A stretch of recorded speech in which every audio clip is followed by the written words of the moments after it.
Muy buenas tardes, buen domingo para todos, feliz día de la bandera también, y en particular feliz día de los papás. En su día vamos a rezar especialmente hoy por ellos y también darle gracias a Dios por los que tuvimos, nuestros papás. Leemos hoy un pasaje que está en el capítulo 4 del Evangelio según San Marcos. Seguimos así la lectura del domingo pasado, no la de esta semana. El pasaje de hoy dice así: un día al atardecer Jesús dijo a sus discípulos: crucemos a la otra orilla. Ellos, dejando a la multitud, lo llevaron en la barca así como estaba. Había otras barcas junto a la suya. Entonces se desató un fuerte vendaval y las olas entraban en la barca que se iba llenando de agua. Jesús estaba en la popa durmiendo sobre el cabezal. Lo despertaron y le dijeron: Maestro, ¿no te importa que nos ahoguemos? Despertándose él, increpó al viento y dijo al mar: Silencio, cállate. El viento se aplacó y sobrevino una gran calma. Después les dijo: ¿Por qué tienen miedo? ¿Cómo no tienen fe? Entonces quedaron atemorizados y se decían unos a otros: ¿Quién es este que hasta el viento y el mar le obedecen? Palabra del Señor. Esta última pregunta que se hacen los discípulos, uno podría decir que ya fue respondida de antemano en toda la historia del pueblo de Israel, en distintos pasajes. Hoy, por ejemplo, la liturgia nos propone un pasaje del libro de Job, hacia el final, capítulo 38, donde Dios le dice al mar: llegarás hasta aquí y no pasarás, aquí se quebrará la soberbia de tus olas. También el Salmo de hoy hace referencia, Salmo 106, al poder de Dios sobre el vendaval, sobre la tormenta, sobre las olas. Y sin ir más lejos, en la memoria del pueblo de Israel está la gran hazaña de Dios para liberar a su pueblo, que es detener las aguas del Mar Rojo para que el pueblo pueda pasar a pie. Entonces, la respuesta es clarísima: si los discípulos abren más los ojos, ¿quién es este? Es Dios, es el Hijo de Dios. Y ahí es donde radica entonces su temor. Al no conocer todavía plenamente a Jesús, no pueden tener fe en Él, y en todo caso esto es lo que a Jesús de algún modo lo sorprende. Me parece que a Jesús le llama la atención cuando Él les pregunta cómo es que no tienen fe. Otros pasajes, algunos paralelos en otros evangelios es un poquito más fuerte: son cobardes, les dice.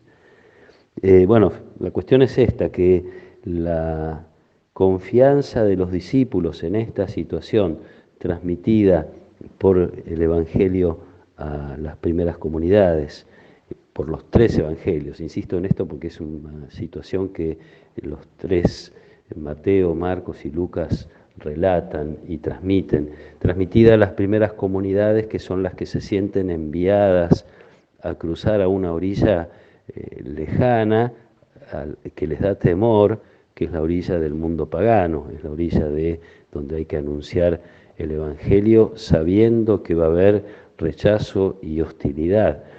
Y entonces Jesús diciéndoles, y encima el Evangelio dice que era el atardecer, Jesús diciéndole a su iglesia: crucen en la oscuridad por el medio del mar para llegar a los que están más lejos, es como para sentir cierto temor.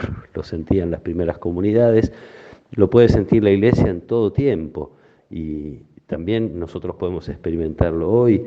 No hace falta ir muy lejos para encontrar esas orillas que están lejos del Evangelio, están culturalmente lejos del Evangelio. Camino que estamos queriendo hacer también con este sínodo, al cual nos convocó el arzobispo hace ya algunos años, que es pensar de qué manera vamos con valentía y con humildad a acercarnos a anunciar el Evangelio en medio del rechazo, en medio de la tormenta, en medio de la hostilidad de culturas que son tan diferentes a la que propone Jesús en el Evangelio, y están todas en una misma ciudad, en nuestra ciudad de Buenos Aires. Un desafío interesante el que nos hace Jesús y que lo hace esperando que no temamos, que no tengamos miedo y que tengamos fe. Y esto que vale para el anuncio del Evangelio, que vale para la iglesia enviada a dirigirse a distintas orillas y distintas realidades, vale también para todas las dificultades, incluso en lo familiar y en lo personal. Dificultades que aparecen en la medida en que buscamos hacer el bien, en la medida en que buscamos que el Evangelio tome nuestro corazón, nuestras actitudes, nuestras decisiones, estas dificultades, estos temores que puede despertarnos el ser testigos en lo pequeño, en lo cotidiano, dentro de nuestra misma familia o en los lugares de trabajo. Ese temor es el que Jesús quiere sacar de nuestro corazón y darnos la certeza de su presencia y de su poder. Es el mismo Dios capaz de dominar la soberbia del mar como signo de las cosas que nos asustan, que tememos, que no podemos controlar, que pueden arrebatarnos la vida. Es este mismo Dios todopoderoso el que nos invita a ser testigos de su amor revelado en Jesús. Pidámosle esta fortaleza para nuestra comunidad, especialmente en este tiempo, preparándonos para la fiesta de San Juan Bautista, valiente para decir las cosas de Dios. Pidámoslo para cada uno de nosotros, en la medida en que nos toca ser testigos del Evangelio en distintos lugares, muchas veces lugares que son lejanos, insisto, a la realidad y a la cultura del Evangelio. Pidámoslo también para toda la Iglesia. Que el Señor nos dé esta fortaleza y esta confianza en su poder, en su presencia, para poder avanzar en esta vocación a la que fuimos llamados de ser discípulos de Jesús y misioneros, evangelizadores, anunciadores de su Evangelio y de su llamado al reconocimiento y a la participación de la vida y del amor de Dios. Que el Señor nos acompañe en esta tarde, que Él los proteja y los bendiga especialmente a los papás en su misión de dar vida en lo cotidiano, también haciendo crecer espiritualmente a sus hijos. Que el Señor nos acompañe en el nombre del Padre, y del Hijo, y del Espíritu Santo. Amén.